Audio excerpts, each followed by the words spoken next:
আসসালামু আলাইকুম। New commerce coaching এর পক্ষ থেকে আমি নাজমুল হাসান শরীফ সবাইকে জানাই আন্তরিক শুভেচ্ছা ও অভিনন্দন। প্রিয় শিক্ষার্থীরা, কেমন আছো তোমরা? আশা করি আল্লাহর রহমতে অনেক ভালো আছো। আমিও তোমাদের দোয়ায় আল্লাহর রহমতে অনেক ভালো আছি। প্রিয় শিক্ষার্থীরা, নিউ কমার্স কোচিং এর ধারাবাহিক প্রক্রিয়ার আজকের আলোচনার বিষয় হচ্ছে এইচএসসি 25 এবং 26 হিসাব বিজ্ঞান প্রথম পত্রের এমসিকিউ সমাধান। তো আজকে ইনশাল্লাহ আমি কুমিল্লা বোর্ড 24-এর এমসিকিউ গুলো সমাধান করে দিব ইনশাল্লাহ। আমার কথাগুলো তোমরা শুনতে পাচ্ছ কিনা সেটা আমাকে একটু কমেন্ট করে জানিয়ে দিতে হবে। আর যেটা করতে হবে, দ্রুত শেয়ার করে দিতে হবে। তোমরা জানো যে যারা আমাদের বিগত ক্লাসগুলো শেয়ার করছে তারা কিন্তু আমাদের কাছ থেকে ছোট্ট একটি উপহার পেয়েছে। আর উপহারটা হচ্ছে আমরা একটা হুডি গিফট করেছিলাম তাদেরকে, যেটা আমি পরে আছি। এই হুডিগুলো কেমন? তো আশাবাদী তোমরা আজকের ক্লাসটা অবশ্যই কি করবা, শেয়ার করবা। কেমন? এখন আমাকে একটু জানাবা যে আমার কথাগুলো কি ক্লিয়ার শুনতে পাচ্ছ? একটু দ্রুত আমাকে জানাতে হবে যে আমার কথাগুলো তোমরা শুনতে পাচ্ছ কিনা। একটু দ্রুত আমাকে জানাবা যে আমার কথাগুলো ক্লিয়ার শুনতে পাচ্ছ কিনা। কেমন? যদি আমার কথাগুলো শুনতে পাও তাহলে অবশ্যই আমি ক্লাসটা শুরু করে দিব। আর আরেকটা জিনিস আমি তোমাদেরকে বলবো, তোমরা যেটা করবা একটু লিঙ্কটা শেয়ার করে দিবা। কেমন? সবাই সবার জায়গা থেকে। আচ্ছা, এই জায়গায় 25-এর কারা আছো, 26-এর কারা আছো একটু কমেন্ট করে আমাকে জানাবা। আর 25-এর যারা আছো তোমাদের নিশ্চয়ই টেস্ট পরীক্ষা চলতেছে, মানে নির্বাচনী পরীক্ষা। এবং সবচেয়ে গুরুত্বপূর্ণ বিষয় হচ্ছে আগামীকাল কিন্তু আগামীকাল পর্যন্ত আমাদের ফাইনাল রিভিশনের যে বেসটা আছে 25-এর, তাদের ভর্তি হওয়ার লাস্ট ডেট। তো তোমরা যারা আমাদের ফাইনাল রিভিশন বেসে ভর্তি হতে চাচ্ছ, আগামীকাল কিন্তু লাস্ট ডেট, তোমরা দ্রুত ভর্তি হয়ে যেতে পারো। কেমন? জি জি, একটু জানাবা আমি কি ক্লাসটা শুরু করব কিনা। তো আজকে আমরা যেটা করব, আজকে আমরা কুমিল্লা বোর্ড 24-এর যে এমসিকিউ গুলো আছে ওই এমসিকিউ গুলো আমি সমাধান করে দিব ইনশাল্লাহ। কেমন?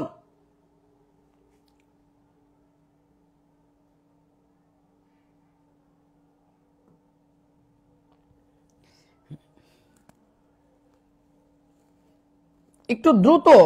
আচ্ছা, আমি কি শুরু করব, আমি কি ক্লাসটা শুরু করব কিনা? কারা এইচএসসি 25 এবং 26 ওইটা একটু আমাকে কমেন্টের মাধ্যমে জানিয়ে দিবা। হ্যাঁ, আচ্ছা আমি শুরু করে দিই।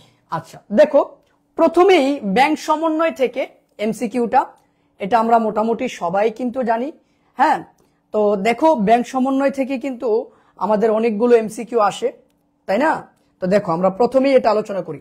ওকে, ব্যাংক সমন্বয় বিবরণী কে তৈরি করেন? মোটামুটি আমরা এই জায়গায় যারা ক্লাসটা দেখতেছি আর যারা ব্যাংক সমন্বয়ের অধ্যায়টা করেছি আমরা মোটামুটি সবাই কিন্তু পারি। সেটা হচ্ছে ব্যাংক কর্তৃপক্ষ না, সেটা হচ্ছে আমানতকারী। আমানতকারীকে, আমানতকারী ব্যক্তিও হইতে পারে, প্রতিষ্ঠানও হইতে পারে। যে ব্যাংকে হিসাব খুলে সেই কিন্তু ব্যাংকের কাছে আমানতকারী। আর এই আমানতকারীটা সে ব্যক্তিও হইতে পারে, আবার সে প্রতিষ্ঠানও হইতে পারে। তাহলে প্রশ্নটা হচ্ছে ব্যাংক সমন্বয় বিবরণী কে তৈরি করে? ব্যাংক সমন্বয় বিবরণী বলছে। যদি বলতো যে ব্যাংক বিবরণী কে তৈরি করে তাহলে একটু ডিফারেন্ট হইতো। এই যে দেখো, যদি প্রশ্নটা এইভাবে বলতো যে ব্যাংক বিবরণী, ব্যাংক বিবরণী কে প্রস্তুত করে, তাহলে উত্তরটা আমরা লিখতাম কি ব্যাংক কর্তৃপক্ষ, মানে ব্যাংক। ব্যাংক বিবরণী যদি বলে যে ব্যাংক বিবরণী কে প্রস্তুত করে তাহলে আমরা উত্তরটা দিতাম ব্যাংক কর্তৃপক্ষ। বাট এই জায়গায় বলছে ব্যাংক সমন্বয় বিবরণী তৈরি করে কে? একটু জানাবা ব্যাংক সমন্বয় বিবরণী তৈরি করে কে, একটু কমেন্টের মাধ্যমে জানাবা। আর আমি আশাবাদী যে আজকে সর্বোচ্চ শেয়ার করবা, তোমরা শেয়ার করে পুরস্কার জিতে নিবা। কেমন? ব্যাংক সমন্বয় বিবরণী প্রস্তুত করে আমানতকারী। কে প্রস্তুত করে? আমানতকারী। একটু কমেন্টের মাধ্যমে জানাবা ব্যাংক সমন্বয় বিবরণী প্রস্তুত করে কে? আমানতকারী। কে প্রস্তুত করে? আমানতকারী। এবার এই আমানতকারীটা ব্যক্তিও হইতে পারে, প্রতিষ্ঠানও কিন্তু হইতে পারে। আমানতকারী ব্যক্তিও হইতে পারে, প্রতিষ্ঠানও হইতে পারে। বলো তো বুঝতে পারছো কিনা? বুঝতে পারছো কিনা একটু জানাবা। কেমন? বুঝতে পারছো কিনা একটু জানাবা। বুঝতে পারছো কিনা একটু জানাবা।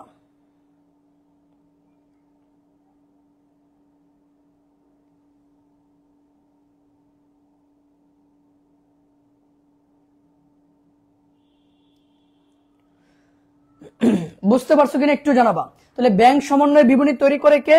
আমানতকারী, রাইট? ওকে। 2 নাম্বার, এই যে দেখো, তাহলে ব্যাংক সমন্বয় বিবরণী থেকে আরো একটা এমসিকিউ আসছে, এই যে এনএসএফ।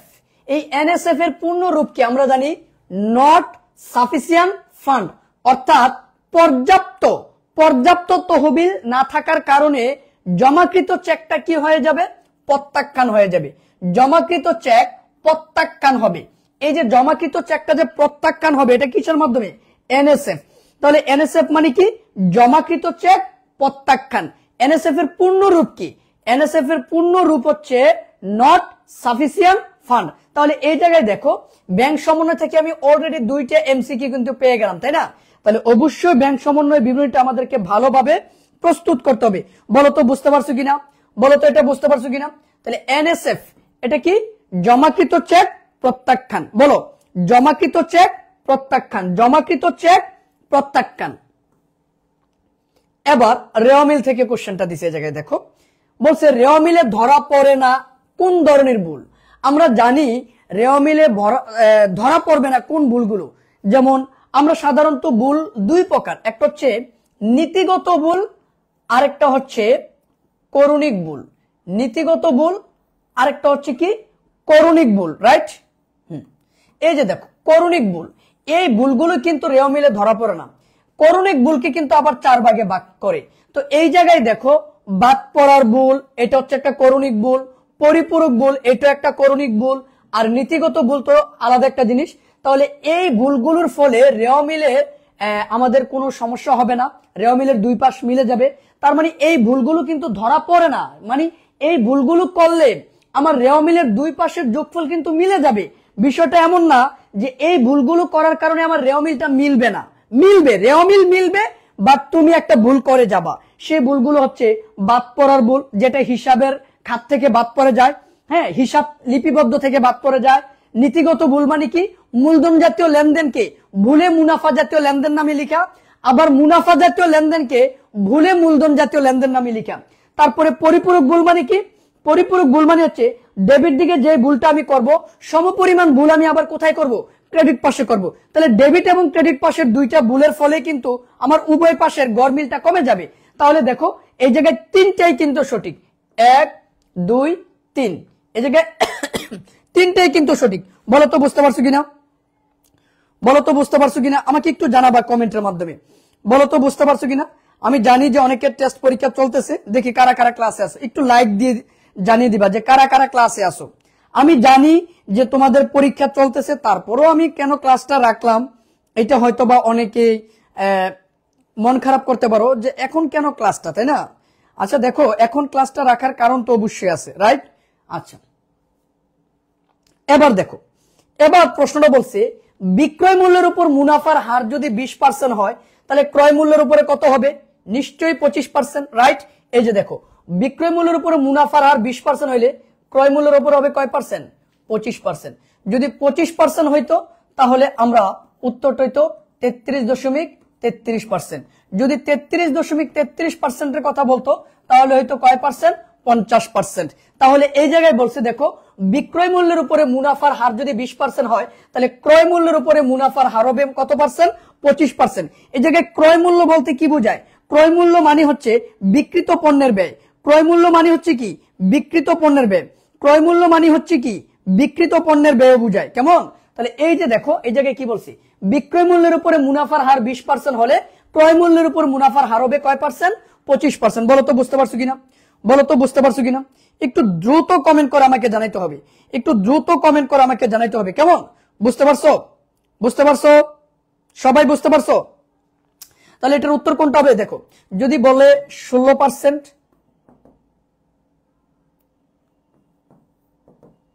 16.67, যদি 16.67 থাকতো তাহলে আমরা উত্তর দিতাম 20%, হ্যাঁ।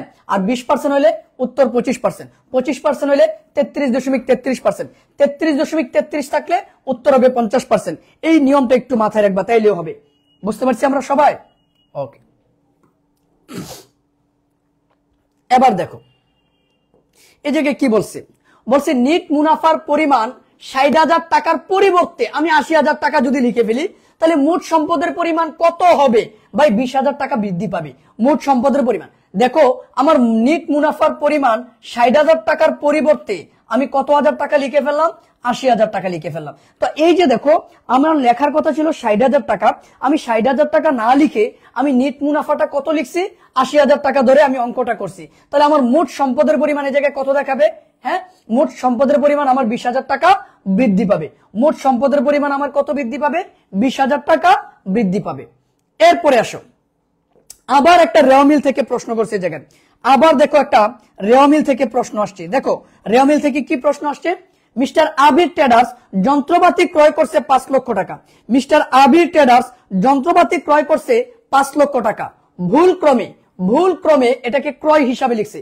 দেখো যন্ত্রপাতি ক্রয় করছি, এটার জাবেদা করার কথা ছিল এটা, রাইট? এই যে যন্ত্রপাতি হিসাব ডেবিট, আমি যন্ত্রপাতি হিসাব নামে না লিখে আমি কি নামে লিখছি? ক্রয় নামে ডেবিট করে রাখছি। আরে ভাই এটা কোন ধরনের ভুল? যন্ত্রপাতি এটা তো আমার জন্য সম্পদ, আমি সম্পদকে সম্পদ নামে না লিখে আমি ক্রয় নামে লিখছি। ক্রয় মানে কি? ব্যয়। তাহলে সম্পদ হচ্ছে কোন জাতীয় লেনদেন? মূলধন জাতীয় লেনদেন। মূলধন জাতীয় লেনদেনকে আমি কি জাতীয় লেনদেন নামে লিখে ফেলছি? মুনাফা জাতীয় লেনদেন নামে লিখে ফেলছি। তো আমরা জানি যে মূলধন জাতীয় লেনদেনকে আমরা যদি মুনাফা জাতীয় লেনদেন নামে লিপিবদ্ধ করি তাহলে এই ভুলটার নাম হবে নীতিগত ভুল। এটা হিসাব বিজ্ঞানের নীতিকে লঙ্ঘন করছে। এটার ফলে রেওয়া মিল মিলে যাবে। বলে কিভাবে মিলবে?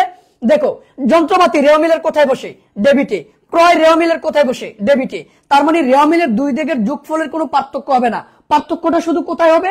পার্থক্য কোথাও হবে না। তাহলে সমস্যাটা কোথায়? আমি হিসাব বিজ্ঞানের একটা নীতিকে লঙ্ঘন করছি। সম্পদকে সম্পদ নামে না লিখে আমি ব্যয় নামে লিপিবদ্ধ করছি। বলো তো বুঝতে পারছো কিনা? বলো তো বুঝতে পারছো কিনা? আমাকে একটু জানাবা। বলো তো বুঝতে পারছো কিনা? বলো এই প্রশ্নটা বুঝতে পারছো কিনা? আমি সম্পদকে সম্পদ নামে না লিখে, তোমরা কি ক্লাসে আসো? যারা যারা ক্লাসে আসো একটু লাইক দিবা। বলো আমি সম্পদকে সম্পদ নামে না লিখে আমি যদি কি নামে লিখছি? ব্যয় নামে লিখছি।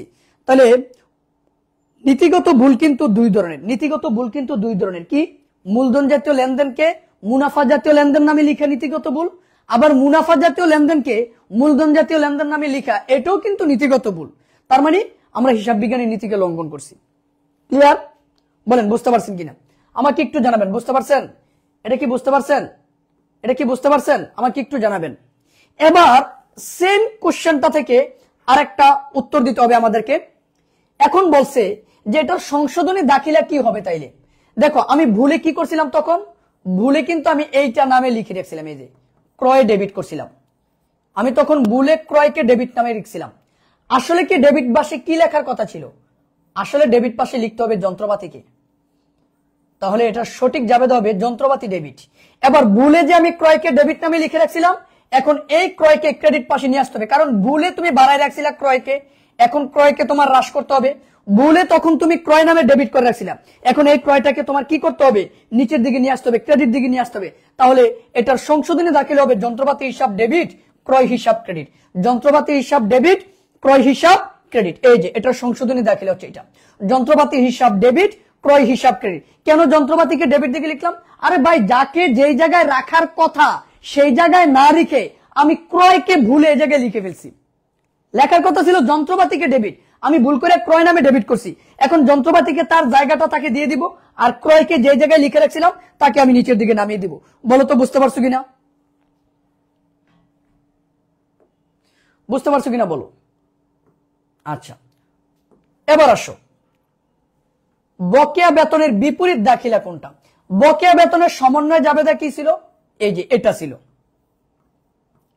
বকেয়া বেতন। এটার সমন্বয় জাবেদা হচ্ছে বেতন ডেবিট,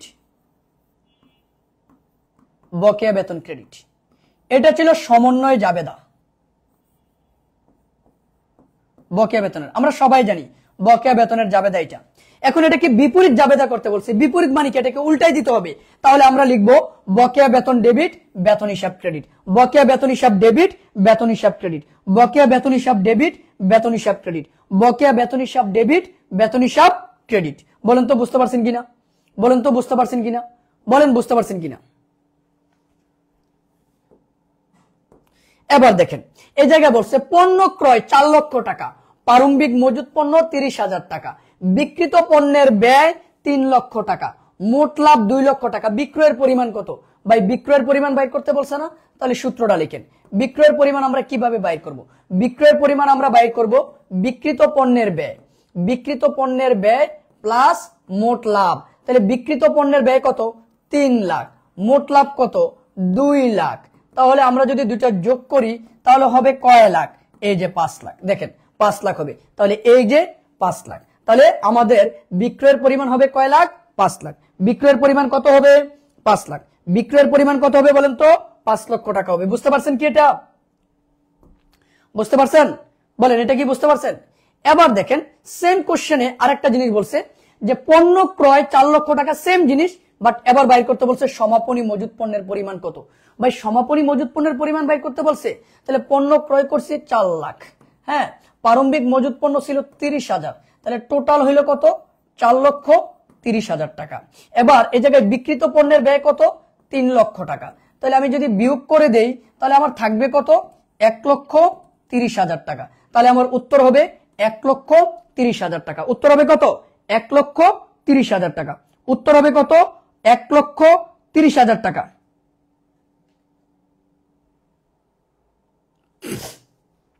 বলেন এটা বুঝতে পারছেন কিনা?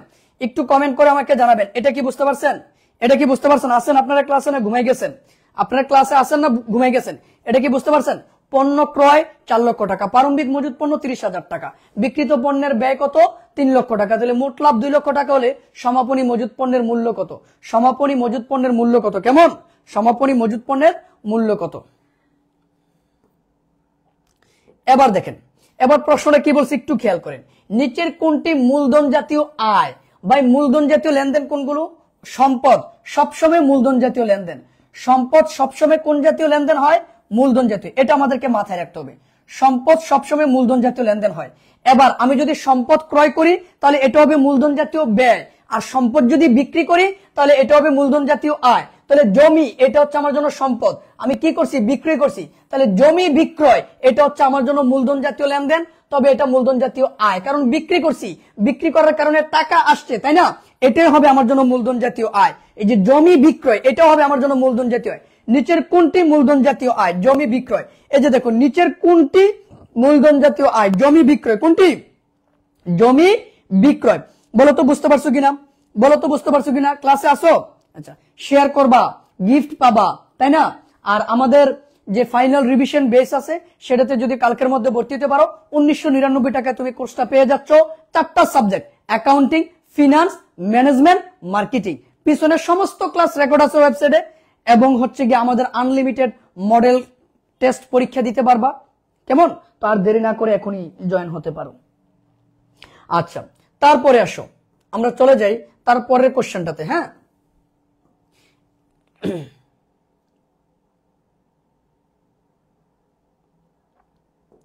আচ্ছা এই জায়গায় লেখাটা একটা মিসিং আছে। আচ্ছা দেখো, রেওয়া মিলের নিচের কোনটির মধ্যে যোগসূত্র স্থাপন করে? এই যে রেওয়া মিল নিচের কোনটার মধ্যে যোগসূত্র স্থাপন করে? আমরা জানি রেওয়া মিল প্রস্তুত করতে হয় খতিয়ানের উদ্বৃত্ত থেকে। কি থেকে? খতিয়ানের উদ্বৃত্ত থেকে। তারপরে আমরা রেওয়া মিল থেকে কি প্রস্তুত করি? আর্থিক বিবরণী প্রস্তুত করি। কি প্রস্তুত করি? আর্থিক বিবরণীটাই কিন্তু আমরা প্রস্তুত করি, তাই না? তাহলে রেওয়া মিলটা খতিয়ান এবং আর্থিক বিবরণীর মধ্যে একটা যোগসূত্র স্থাপন করে।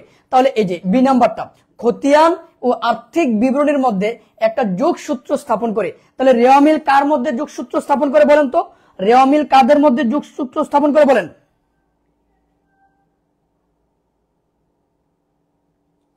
বলেন রেওয়া মিল কাদের মধ্যে যোগসূত্র স্থাপন করে?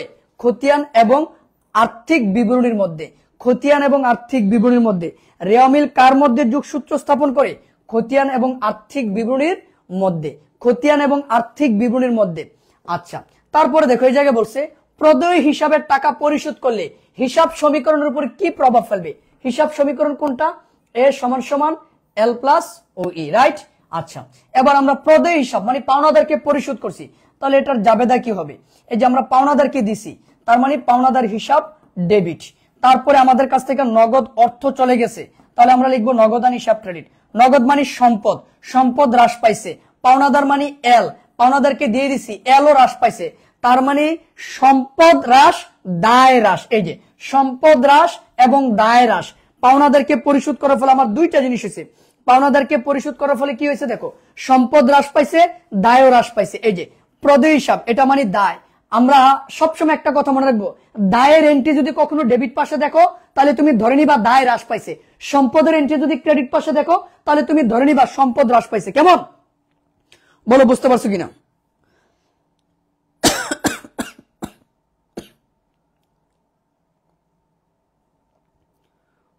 আমার মনে হয় তোমরা ক্লাসে নাই, ঘুমাই গেছো, আমি 100% শিওর ঘুমাই গেছো। এটা কি বুঝতে পারছো? এটা কি বুঝতে পারছো? এটা কি বুঝতে পারছো? আমাকে একটু জানাও তো, এটা কি বুঝতে পারছো?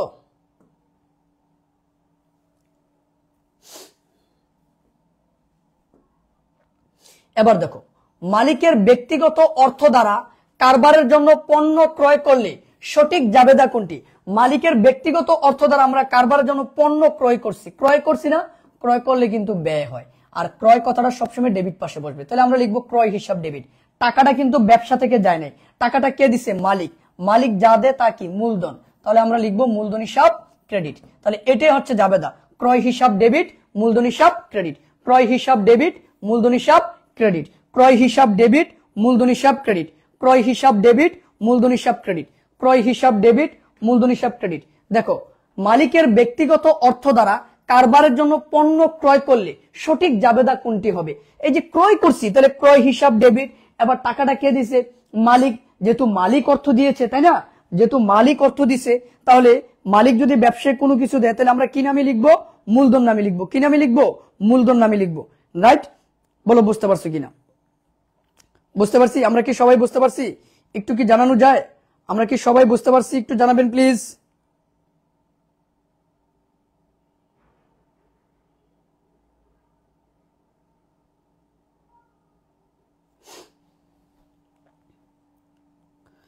আমরা সবাই কি বুঝতে পারছি?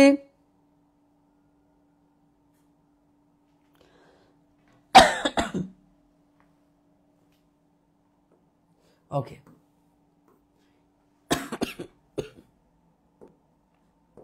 দেখেন, নগদ প্রাপ্তি জাবেদা, নগদ প্রদান জাবেদা হতে কি জানা যায়? মোট নগদ প্রাপ্তি, মোট নগদ প্রদান, এই দুইটা আমরা জানতে পারি। এই যে দেখো, নগদ প্রাপ্তি ও নগদ প্রদান জাবেদার মাধ্যমে আমরা মোট নগদ প্রাপ্তি ও নগদ প্রদানের পরিমাণ জানতে পারি। আমরা মোট নগদ প্রাপ্তি ও নগদ প্রদানের পরিমাণ কিন্তু আমরা জানতে পারি। রাইট? দেখো, নগদ প্রাপ্তি জাবেদা ও নগদ প্রদান জাবেদা হতে আমরা কি জানতে পারি? মোট নগদ প্রাপ্তি, অর্থাৎ কত টাকা নগদে আসলো। মোট নগদ প্রদান, কত টাকা নগদে চলে গেল। কেমন? এটা আমরা জানতে পারি। বলো তো বুঝতে পারছো কিনা? আমাকে একটু জানাবা। বলো তো বুঝতে পারছো কিনা? একটু কমেন্ট করে জানাও, একটু কমেন্ট করে জানাও, আর লিঙ্কটা শেয়ার করো। বলো তো বুঝতে পারছো কিনা? একটু জানাবা। বলো তো বুঝতে পারছো কিনা?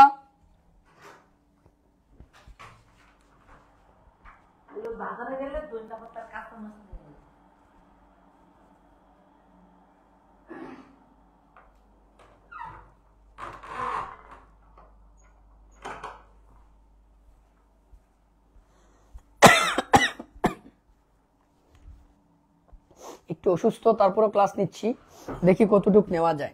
আচ্ছা, নগদ প্রাপ্তি ও নগদ প্রদান জাবেদা হতে আমরা যেটা জানতে পারি সেটা হচ্ছে মোট নগদ প্রাপ্তি ও মোট নগদ প্রদানের পরিমাণ আমরা জানতে পারি। কেমন? তাহলে 1 আর 2 সঠিক। এবার দেখো, এটা কি বলছে? নিচের কোনটি বিক্রিত পণ্যের ব্যয়ের অংশ? বিক্রিত পণ্যের ব্যয় মানে কি? প্রত্যক্ষ ব্যয়। বিক্রিত পণ্যের ব্যয় মানে কি? প্রত্যক্ষ ব্যয়। এই যে আন্তঃপরিবহন, আন্তঃপরিবহন মানে হচ্ছে ক্রয় পরিবহন অথবা শুধু পরিবহন। এই যে আন্তঃপরিবহন যেই কথা, ক্রয় পরিবহন কিন্তু একই কথা। রাইট?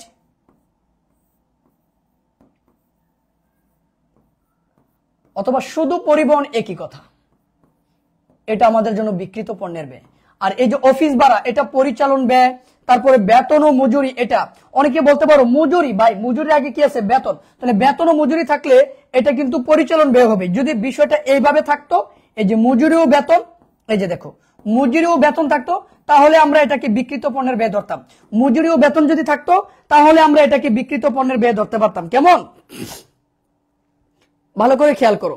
ধন্যবাদ ফাহিম সিদ্দিক সুন্দর মন্তব্য করার জন্য। দেখো, যদি মজুরি ও বেতন থাকতো, যদি মজুরি ও বেতন থাকতো তাহলে আমরা এটাকে বিক্রিত পণ্যের ব্যয় ধরতাম। কিন্তু এ জায়গায় বলছে ক্রয় পরিবহন। কি পরিবহন? ক্রয় পরিবহন অথবা শুধু পরিবহন অথবা আন্তঃপরিবহন একই কথা। আর এই জায়গায় যে বহি পরিবহন আমরা দেখতে পাচ্ছি, এই বহি পরিবহন মানে হচ্ছে বিক্রয় পরিবহন।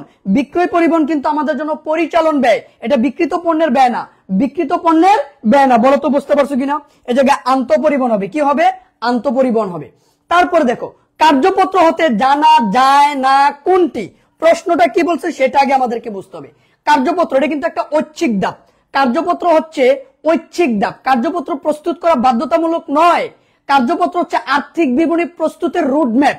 এবার বলছে কার্যপত্র থেকে জানা যায় না কোনটি, নিট লাভ এটা জানতে পারি, মোট লাভ না, মোট সম্পদও জানতে পারি, মোট দায়ও জানতে পারি। তাহলে আমাকে প্রশ্নটা করছে যে কার্যপত্রতে জানা যায় না কোনটি, মানে কার্যপত্র প্রস্তুত করলে তুমি কোনটা জানতে পারবা না, সেটা হচ্ছে মোট লাভ। কিন্তু নিট লাভ জানতে পারবা, মোট সম্পদের পরিমাণও জানতে পারবা, তারপরে মোট দায়ের পরিমাণও কিন্তু জানতে পারবা। তাহলে এই জায়গায় হবে কোনটা? এটা হবে মোট লাভ। বলো তো বুঝতে পারছো কিনা? বলো তো বুঝতে পারছো কিনা? বলো তো বুঝতে পারছো কিনা?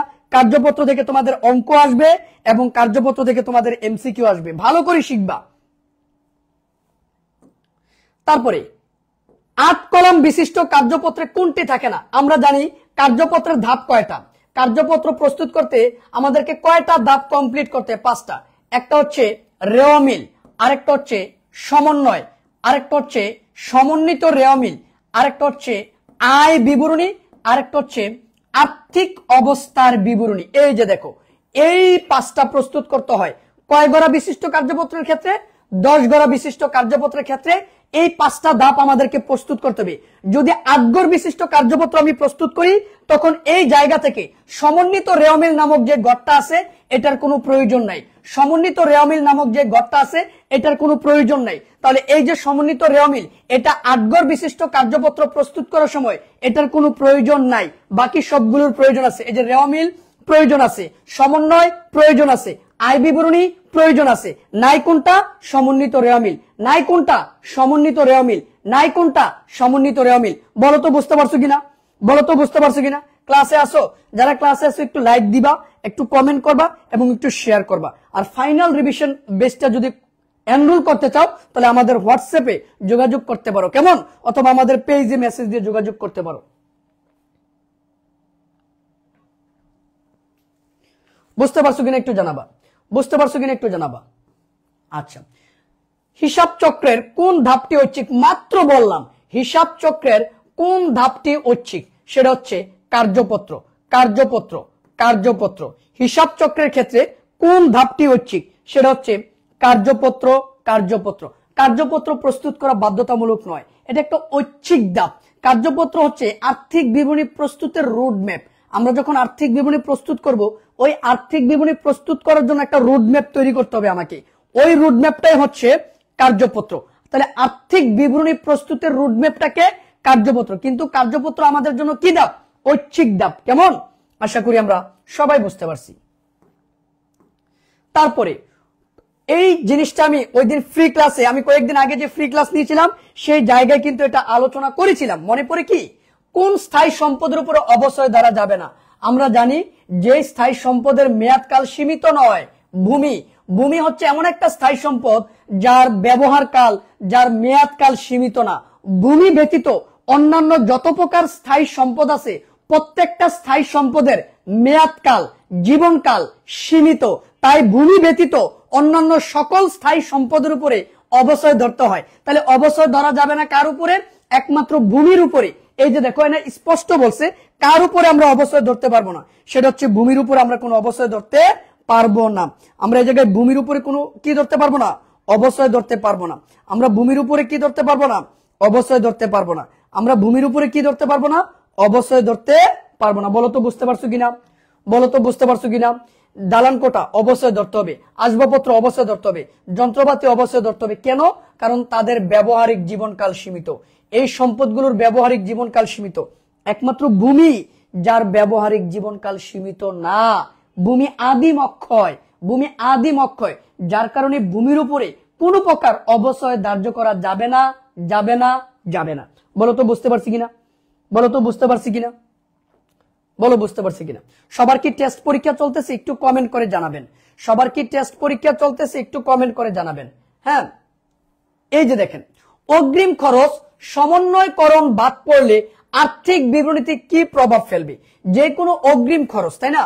অগ্রিম খরচের জাবেদাটা কি? মনে করো অগ্রিম বীমা দিছি, তাহলে এটার জাবেদা আমরা কি লিখতাম? এই যে অগ্রিম বীমা ডেবিট আর বীমা হিসাব ক্রেডিট। এই যে দেখো অগ্রিম বীমা ডেবিট, বীমা হিসাব ক্রেডিট। তার মানে এই জায়গায় ব্যয় ক্রেডিট পাশে বসা মানে আয় হ্রাস, তার মানে আয় হ্রাস আর সম্পদ হ্রাস। যদি অগ্রিম বীমা আমরা লিপিবদ্ধ না করি, যদি অগ্রিম বীমা বাদ পড়ে যায় হিসাব থেকে, তাহলে এটা আর্থিক বিবরণীতে কি প্রভাব ফেলবে?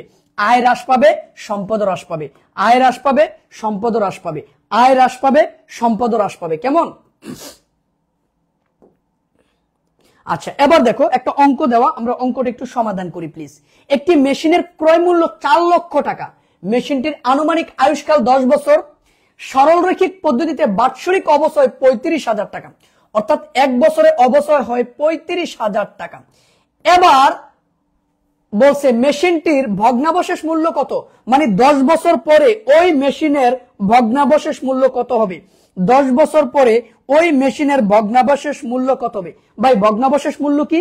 সম্পত্তির মেয়াদকাল শেষে অথবা সম্পত্তির জীবনকাল শেষে ওই সম্পদ থেকে আমরা যেটা পাবো ওইটাই কিন্তু ভগ্নাবশেষ মূল্য, রাইট? তাহলে এই যে দেখো প্রত্যেক বছর তার অবচয় হয় 35,000 টাকা, সম্পদের মেয়াদকাল কয় বছর?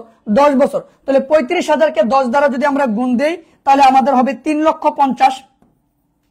তার মানে এই 3,50,000 টাকা হচ্ছে তার পুঞ্জীবিত অবচয়, অর্থাৎ এই সম্পত্তির উপরে টোটাল যে অবচয়টা হয় ওইটার যোগফল। এই যে এটা, তার মানে সম্পত্তির উপরে যত অবচয় হয় সবগুলো অবচয়ের যোগফলকে একসাথে বলা হয় পুঞ্জীভূত অবচয়, রাইট?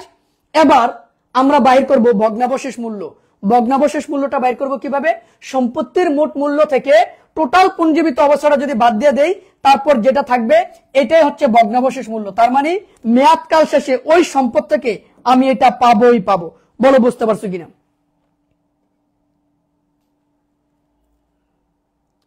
বলো এটা কি বুঝতে পারছো? এটা কি বুঝতে পারছো? আমাকে একটু জানাবা। এটা কি বুঝতে পারছো? এটা কি বুঝতে পারছো? আমাকে একটু জানাবা।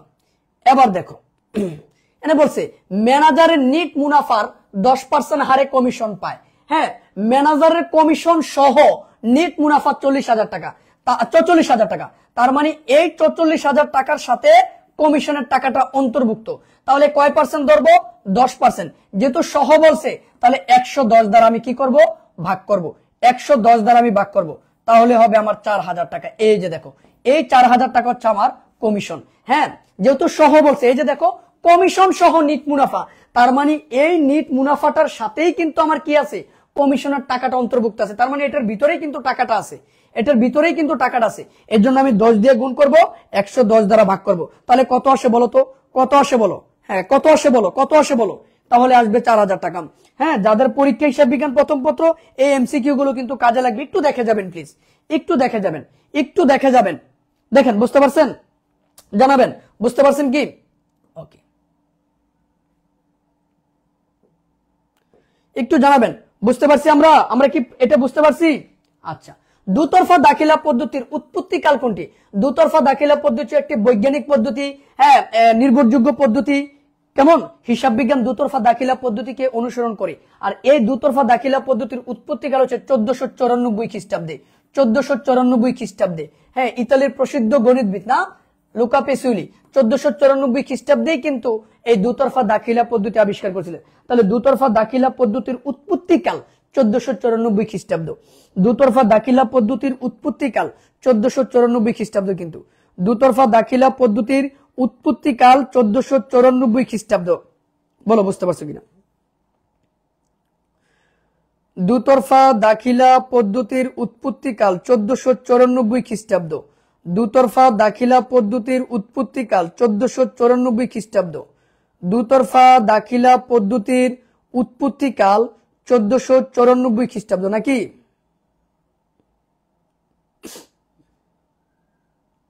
আমার মনে হয় আপনারা ক্লাসে নাই, সবাই ঘুমাই গেছে, শীত বেশি তো তাই এই জন্য পড়তে মন চায় না। আসলে এত বেশি পড়াশোনা করা কি আমাদের উচিত বলেন? ব্যবসায় শিক্ষার শিক্ষার্থীরা এত যে পিছিয়ে আছে তারা নিজেরাও জানে না, কারণ তারা অনেক বেশি পড়াশোনা করে। বাবারে, এত বেশি পড়াশোনা করার কোনো দরকার নেই, বাদ দিয়ে দাও পড়াশোনা। পড়াশোনা করে কেউ কিছু করতে পারছে বলো? পড়াশোনা করে যে গাড়ি ঘোড়া চড়ে সে, ওই প্রবাদ বাক্য আদিম যুগে ঠিক ছিল। এখন কিন্তু এই প্রবাদ বাক্য আর চলে না। এখন প্রবাদ বাক্য একটাই, পড়াশোনা করে যে মানুষের ঘরে কাম করে সে, নাকি পড়াশোনা করে যে মজুরি করে সে, পড়াশোনা করে যে মানুষের কথা শুনে যে, পড়াশোনা করে যে গাদার খাটুনি খাটে সে। এই জন্য পড়াশোনা ব্যবসা শিক্ষার পোলাপাইনরা করতে চায় না, কারণ ওরা জানে যে আমরা পড়াশোনা করে কিছুই করতে পারবো না, তাই আমরা পড়াশোনাই করব না। পড়াশোনা না করে আমরা জীবন ধারণ করব, আমরা টিকটক করব, আমরা লাইকি ভিডিও করব, আমরা অমুক করব, আমরা তমুক করব, আমাদের আইডল অমুক, আমাদের আইডল অমুক, তাই না? আমরা পড়াশোনা ব্যবসা শিক্ষার্থীরা করব না। সায়েন্সের পোলাপাইনরা, বিজ্ঞান বিভাগ বলো, মানবিক এর বিভাগের শিক্ষার্থীদেরকে দিকে তাকাও, তারা কিন্তু অনেক বেশি পড়াশোনা করে। অন্ততপক্ষে আমি এটা হলফ করে বলতে পারবো, ব্যবসায় শিক্ষার শিক্ষার্থীদের চেয়ে মানবিক এবং বিজ্ঞান বিভাগের শিক্ষার্থীরা শতগুণে এগিয়ে আছে, কারণ ওরা সময়কে মূল্যায়ন করে। ব্যবসায় শিক্ষার শিক্ষার্থীরা সময়কে কোনোদিনও মূল্যায়ন করতে পারে নাই, এখনো পারবে না, যার কারণে সব জায়গা থেকে ব্যবসায় শিক্ষার শিক্ষার্থীরা সবচেয়ে বেশি পিছিয়ে আছে এবং ওদের ভবিষ্যতেও থাকবে, যতদিন না তারা বুঝতে পারবে যে তাদেরকেও পরিশ্রম করতে হবে।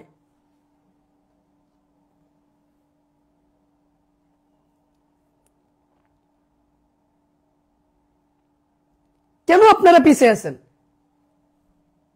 ফ্রি ক্লাসের বেলায় আপনারা পাগল বানাই ফেলবেন, ফ্রি ক্লাস দেন, ফ্রি ক্লাস দেন, কিন্তু ক্লাস করবেন। এটা হচ্ছে আমাদের স্বভাব। তাই ব্যবসা শিক্ষার শিক্ষার্থীরা এখনো যদি না শুধরাও, তাহলে আর কোনোদিনও শুধরানোর সুযোগ পাবে না, এটা মনে রাখবা। আধুনিক হিসাব বিজ্ঞানের উৎপত্তি স্থান কোনটি? সেটা হচ্ছে ভেনিস, ইতালির ভেনিস শহরে। হ্যাঁ, আধুনিক হিসাব বিজ্ঞানের উৎপত্তি স্থান কোনটি? ভেনিস, ইতালির ভেনিস শহরে।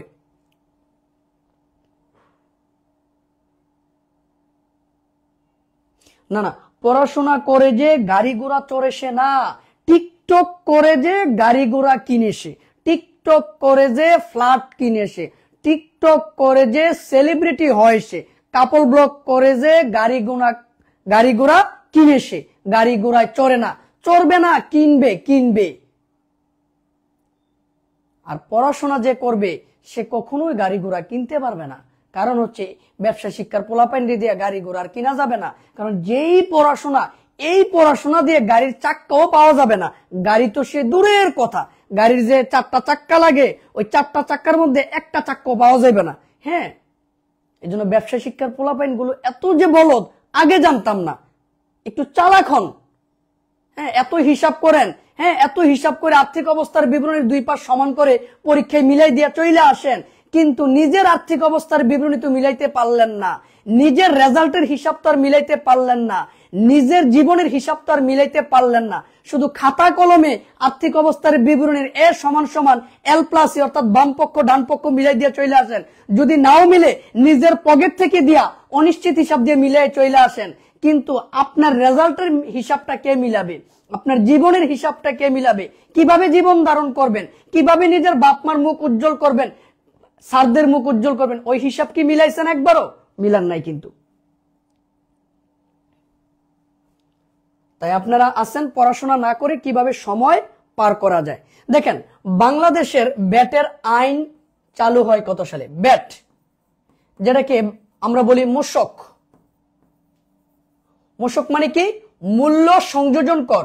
ব্যাট অর্থাৎ value added tax, value added tax. হ্যাঁ, value added tax, value added tax. এই যে দেখো, বাংলাদেশে ব্যাট আইন চালু হয় কোন সালে? 1991 সালে। কত সালে? 1991 সালে। বাংলাদেশে ব্যাটের হার কয় পার্সেন্ট? 15%, 15%। ব্যাটের সাথে কয়টা পক্ষ জড়িত থাকে মনে আছে? পড়াইছিলাম না? 4টা পক্ষ, ক্রেতা, বিক্রেতা, সরকার, ভোক্তা। বলেন, ব্যাটের সাথে কয়টা পক্ষ জড়িত থাকে? 4টা পক্ষ জড়িত থাকবে। ক্রেতা, ক্রেতা, এগুলো কিন্তু নৈর্ভিত্তিক থেকে আসবে। ক্রেতার জন্য ব্যাটটা হচ্ছে সম্পদ, সম্ভাব্য সম্পদ। বিক্রেতা, বিক্রেতার জন্য ব্যাট কি জানেন? বিক্রেতার জন্য ব্যাট দায়। সরকার, সরকার সাহেবের জন্য ব্যাট কি? সরকার সাহেবের জন্য ব্যাট হচ্ছে আয়। তারপরে ভোক্তা, যিনি ভোগ করেন, তার জন্য ব্যাট হচ্ছে কি? ব্যয়। তাহলে ব্যাটের সাথে 4টা পক্ষ জড়িত থাকবে। কয়টা পক্ষ জড়িত থাকবে? 4টা পক্ষ জড়িত থাকবে। ক্রেতা, বিক্রেতা, সরকার, ভোক্তা। ক্রেতা, বিক্রেতা, সরকার, ভোক্তা, নাকি? আসেন,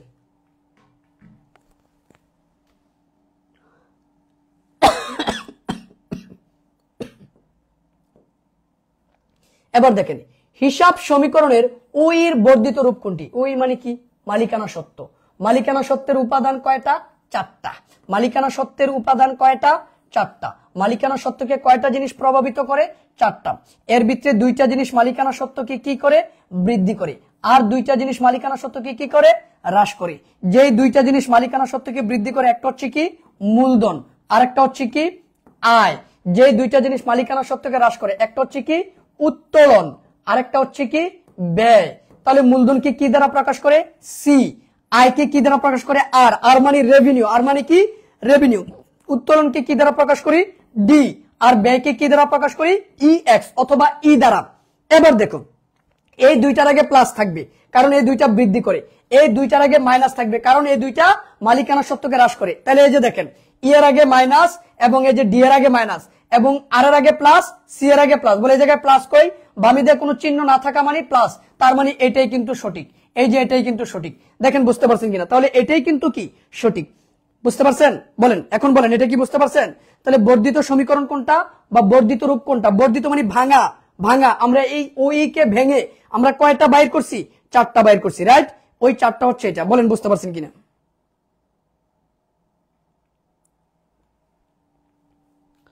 বলেন তো বুঝতে পারছেন কিনা?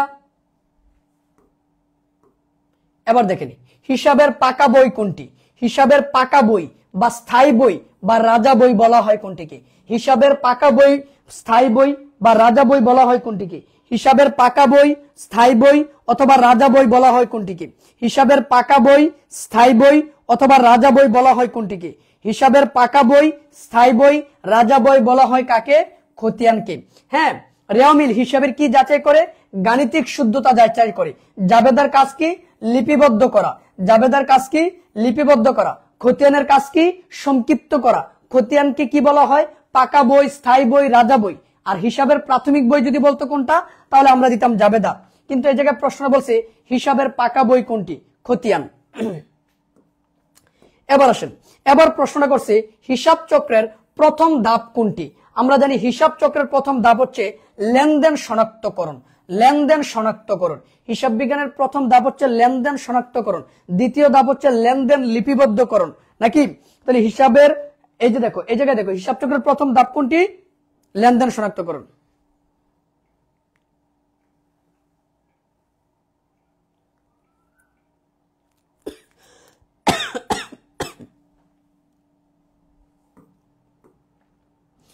দেখেন, দুতরফা দাখিলা পদ্ধতি একটি কি?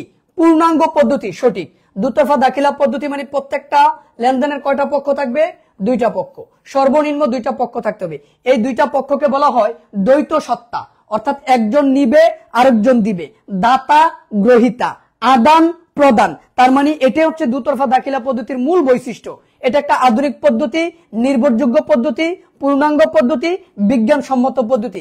এই জায়গায় তিনটাই কিন্তু সঠিক। তাহলে দুতরফা দাখিলা পদ্ধতি একটি পূর্ণাঙ্গ পদ্ধতি, আধুনিক পদ্ধতি, বিজ্ঞানসম্মত পদ্ধতি। তাহলে 1, 2, 3 তিনটাই সঠিক।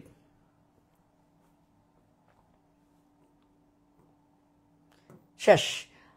তো আমি 30টা এমসিকিউ আলোচনা করলাম। এখন আমাকে একটু বলবেন যে এই 30টা এমসিকিউ কি আপনারা বুঝতে পারছেন? আমাকে একটু বুঝাবেন। আমরা কুমিল্লা বোর্ডের যে 30টা এমসিকিউ আলোচনা করলাম, এই 30টা এমসিকিউ কি আমরা বুঝতে পারছি? এই 30টা এমসিকিউ কি আমরা বুঝতে পারছি? যারা ক্লাসে আছে একটু সাড়া দিব প্লিজ, একটু সাড়া দিব, একটু লাইক কমেন্ট করে সাড়া দিব। আমরা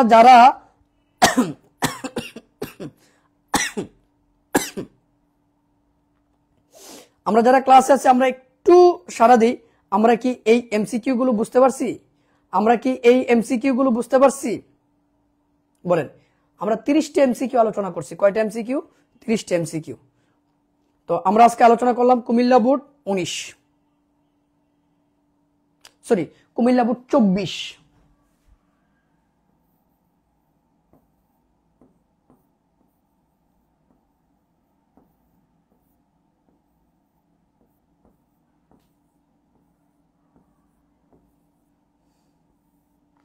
কুমিল্লা বোর্ড 24। তাহলে আমরা কুমিল্লা বোর্ড 24-এর এমসিকিউ গুলো আলোচনা করলাম। ইনশাল্লাহ আমরা পরবর্তীতে আমরা আরেকটা বোর্ডের এমসিকিউ এভাবে সমাধান করে দিব। এভাবে আমরা যদি প্রত্যেকটা বোর্ড কোশ্চেন সমাধান করতে পারি, আমরা যদি বিগত 3-4 বছরের এমসিকিউ গুলো সমাধান করতে পারি, তাহলে আশা করি আমরা এমসিকিউ গুলো ভালো পারবো। আরাফাত কাউসার, ধন্যবাদ।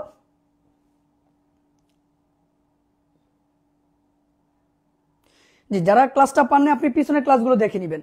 হ্যাঁ, যারা একটু ক্লাসটাতে আছেন একটু লাইক দিয়ে জানিয়ে দিবেন আপনারা কি বুঝতে পারছেন। আপনারা কি সবাই বুঝতে পারছেন আমাকে একটু জানাবেন। আপনারা কি সবাই বুঝতে পারছেন? পেজটা একটু লাইক ফলো দিয়ে রাখবেন, তাহলে নোটিফিকেশন যাবে। হ্যাঁ, আমি এই যে 30টা এমসিকিউ কিন্তু আলোচনা করছি, এইভাবে 30টা। এখন কারো যদি কোনো এমসিকিউতে সমস্যা থাকে তাহলে আমাকে বলতে পারেন যে স্যার আমি এই এমসিকিউটা বুঝি নেই। হ্যাঁ, কারো যদি কোনো জায়গায় কোনো মন্তব্য থাকে তাহলে আমাকে বলতে পারেন যে স্যার এই এমসিকিউটা আমি বুঝি নেই।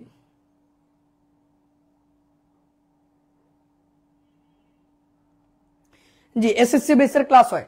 আপনাদের ছোট ভাই বোন যারা এসএসসি পরীক্ষা দিচ্ছে, হ্যাঁ, তাদেরকে জানিয়ে দিবেন আমাদের একটা এসএসসির গ্রুপ আছে। এই জায়গায় আমরা ফ্রি ক্লাস নিয়ে থাকি। হ্যাঁ, ফ্রি, এটা হচ্ছে ফ্রি কোর্স। ওদের জন্য একটা ফ্রি কোর্স আছে আমাদের, তাদেরকে একটু জানিয়ে দিবেন আমাদের সাথে যোগাযোগ করার জন্য। আমরা ইনশাল্লাহ পরীক্ষার আগে হিসাব বিজ্ঞান, ফিনান্স এবং ব্যবসা উদ্যোগ এই 3টা সাবজেক্ট কমপ্লিট করে দিব। তো হিসাব বিজ্ঞান ক্লাস আমরা নেওয়া শুরু করছি আলহামদুলিল্লাহ, এবং আমাদের এই ক্লাসগুলো চলমান থাকবে। তোমাদের ছোট ভাই বোন যারা আছে তাদেরকে জানিয়ে দিবা, কেমন? তো যাই হোক, যারা আমাদের ফাইনাল রিভিশন এইচএসসি 25 এবং 26 আমাদের 2টা কোর্স চলমান আছে, যদি আমাদের কোর্সগুলো এনরোল করতে চাও তাহলে আমাদের পেজে অথবা আমাদের হোয়াটসঅ্যাপে যোগাযোগ করো, ইনশাল্লাহ ভালো কিছু হবে। আজকে এই পর্যন্তই। ভালো থাকেন, সুস্থ থাকেন এবং পরবর্তী ক্লাস দেখার আমন্ত্রণ জানিয়ে বিদায় নিচ্ছি। আসসালামু আলাইকুম।